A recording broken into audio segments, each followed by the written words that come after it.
I'm not dependent on punch power, you know. You know, it takes a lot more than that to be a great fighter. A lot more than that to be a great fighter. So there's various ways I'll win. But I got the fighter spirit, and that's how I'll go in there and break him down with my spirit. After this. But he can't though. That's what I'm saying. Like, he's not even equipped to fight this dude. He's not. It's going to have to be a bunch of stuff in there. Joshua will punish this man. It's impossible for somebody like Anthony Joshua, who is so big and so strong, to even think he's going to take it easy. Because even if he tries to take it easy, he's so powerful, so strong that even those punches that are being easy are still going to hurt. Anthony Joshua issued a firm warning to Jake Paul at the press conference, calling him completely delusional for believing he can beat him.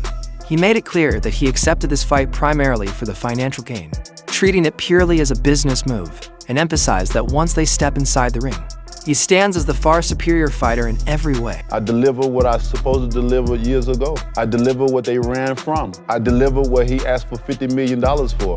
I'm gonna give him a $50 million knockout. I honestly listen to what people say sometimes. They're avoided, this person's running. I honestly think some people are deluded. Really, I do think that they've got some sort of a long-term concussion, because no one's running. In terms of 50 million, I'm a businessman. If there was 50 million... Chris Algieri explains that this matchup gives Anthony Joshua the perfect chance to step back into the ring. After a stretch of inactivity following his last defeat, Joshua can use this fight as a controlled opportunity to rebuild confidence and regain his competitive flow. The bout offers a strong payday with limited risk, almost functioning like a structured sparring session. Algieri highlights that Joshua benefits financially, mentally, and physically, making the matchup a strategic choice for a clean and calculated return. You're a heavyweight. You're calling out heavyweights. You're calling out a heavyweight. You're calling out Anthony Joshua, former world champion. You're calling him out on short notice. It's a fight. You're gonna wear 10-ounce gloves and you're gonna fight 10 rounds, and that's what it is. I don't understand any idea of anything else. Oh, it's gonna be 8-2s. Is it gonna be 15-ounce gloves? What the hell are we doing? This is boxing. You want to fight a real guy? You're fighting a real guy, which I am very respectful, and I respect the hell out of Jake Paul if he does step in the ring with Anthony Joshua, no matter what happens. Kid's got balls of steel, and I applaud you. Well, the reason I say we don't know yet because Jake Paul has fought in his last fight with Gervonta Davis was going to be an exhibition. They had to do that because of the weight difference. This is still a weight difference here. I mean, Anthony. No, there's not. No, it's not. It's heavyweight. It's the same weight class. Well, what do you consider Jake Paul? Cruiserweight or heavyweight? Heavyweight. How much did he weigh his last fight? He's fought at cruiserweight. He's also fought at heavyweight. Against Tyson was at heavyweight. What was his last fight? He's a cruiser. He's a heavyweight. What was his last fight? His last fight was at cruiser against Chavez. Whatever, you know what I mean? Like the reason Gervonta Davis fight. He fought Chavez after Tyson. I guess Tyson was that long ago. Wow. That was a year ago. This week, I was looking at my Instagram memories. I was in Dallas, Texas, getting ready for me pooping my pants on Netflix. That was about a year ago. Exhibition. These are questions. Eddie Hearn states that Anthony Joshua is certainly interested in facing Jake Paul, but the team must proceed carefully because of Paul's unpredictable behavior. He explains that Jake has a pattern of confirming opponents, only to cancel or delay fights at the last minute, which creates major planning challenges. As a result, Joshua's camp remains prepared for sudden changes while maintaining training and strategy. Hearn notes that if Paul is genuinely committed, the fight could deliver one of the biggest paydays of Joshua's career. At the same time, he stresses the importance of balancing excitement with caution, ensuring Joshua capitalizes on the opportunity without unnecessary setbacks. His perspective highlights the need for patience and preparedness, as Jake Paul's unpredictability demands careful management to protect Joshua's career and maximize the potential rewards. How close are we to making that fight, Eddie? Not that close. I mean, there are conversations. There's a lot of hurdles to overcome. But if he's serious about the fight, and if it can get made, there's a very good chance we'll do it. Is it on Netflix, and what did DAZN have to say of the fact that it might? One of the hurdles to overcome. But we were going to have an 8-round run out in December. Just so happens it might be against Jake Paul. Have you spoke to Nikisa? I know you're not friends with him. What are the conversations you've had? That's who we're talking about, you know. And if they're serious and if it's real, there's a good chance. But listen, we could wake up tomorrow and he's announced another opponent and he just used AJ's name for clout. Listen, I have to respect him if he takes the fight. But who knows? What do you think Dana White will make of this fight? I mean, he did Mayweather against McGregor. He doesn't like Jake Paul. I really couldn't care less what he thinks about the fight. AJ's going to make close to or around a career high payday. Ali Malignaggi emphasizes that Anthony Joshua will take this fight with full seriousness, even if it is officially labeled an exhibition. He notes that throughout his career, Joshua has never underestimated any opponent, and stepping into the ring means he will bring complete focus, power, and technique. Malignaggi highlights that Joshua's discipline, timing, and ring IQ allow him to identify openings instantly and punish mistakes with precision. Ryan Garcia supports this view, adding that even if Joshua decides to reduce his intensity, his natural strength and accuracy still make his punches extremely dangerous. Together, the analysts underline that Jake Paul is stepping into a real physical threat, and the fight cannot be dismissed despite its entertainment presentation.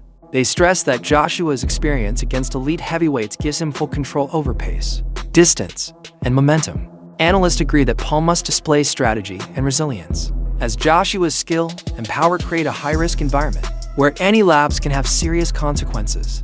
Their discussion confirms that the matchup demands respect, focus, and full preparation from both sides. The end of the day.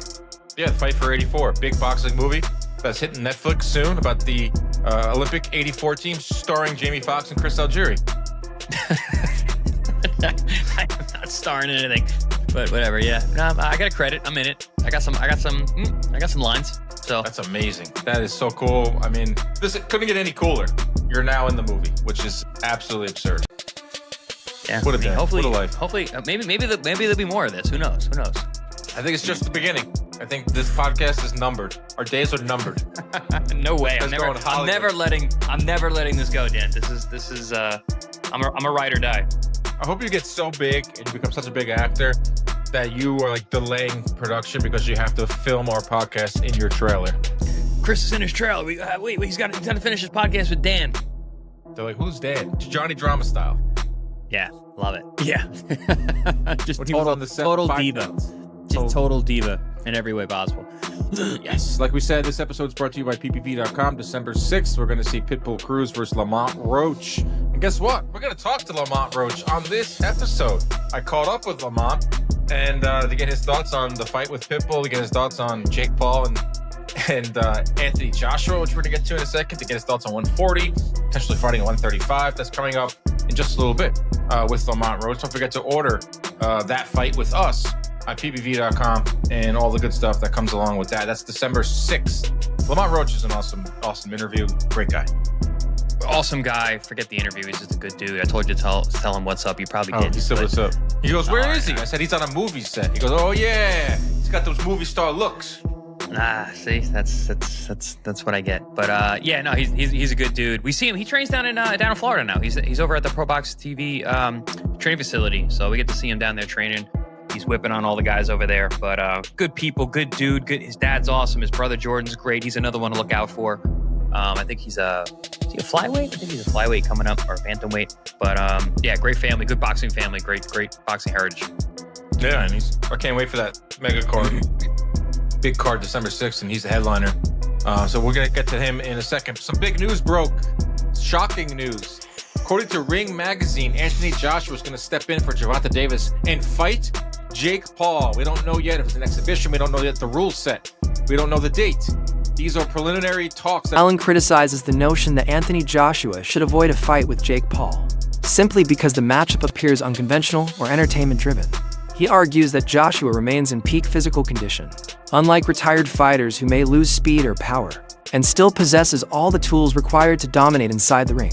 Allen explains that fans often underestimate the seriousness of such bouts, treating them purely as spectacles, but in reality, Joshua's athleticism, strength, and skill make him a dangerous opponent. His commentary emphasizes that this fight goes far beyond showmanship. Joshua's preparation and experience allow him to impose his will on any challenger. Allen also points out that casual viewers often misjudge the risks Jake Paul faces. The matchup demands respect, concentration, and recognition of Joshua's elite-level abilities regardless of the hype surrounding it.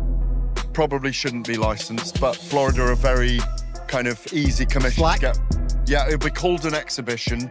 It will be an exhibition. It probably would be called an exhibition. What's the point? For me, as long as that fight you mentioned just now, Spencer, as long as that roadmap is there and it's signed, that he fights an interim guy as a warm-up afterwards and fights Tyson Fury next year and Fury's on board, I'm great with it. Otherwise, I do think his legacy's damaged if his last fight is with Jake Paul. An exhibition is a waste of time. They're for retired fighters.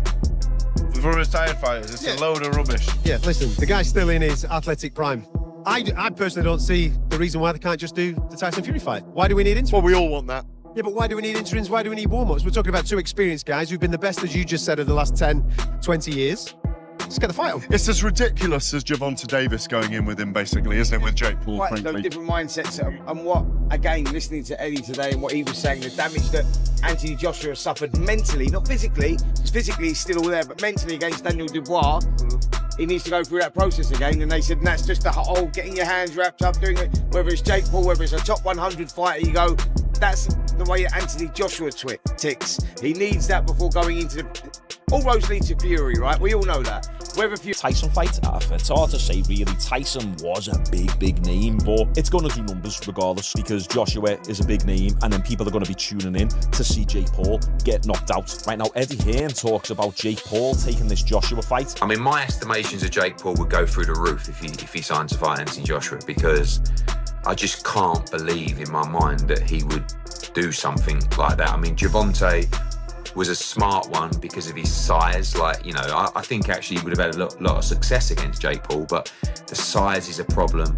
But this would just be, you know, like if Jake Paul was to take the fight with AJ, you'd really have to maybe carry his balls in a wheelbarrow on the ring walk, you know, because AJ wouldn't mess around in there, you know. So it would be huge, but nothing to tell you it's close. Just a few conversations so far. Damn right, if Jake Paul takes this fight, he's got some major balls on him. And I know people hate influencer boxing, but come on, he's not fighting an old, retired, past the prime MMA fighter. No, he's fighting a legit boxer who's massive, 6'5", 6'6", jacked, 240, 250 pounds, shredded, power puncher. Do we need to remind ourselves of what Joshua did to Francis Ngannou? Francis Ngannou was coming off a pretty good performance over Tyson Fury. He didn't get the win in that fight, but you could argue that he did actually win that fight. And Ngannou, throughout his entire MMA career, in 4-ounce gloves, very rarely got hit. He could take a punch. He's got a big,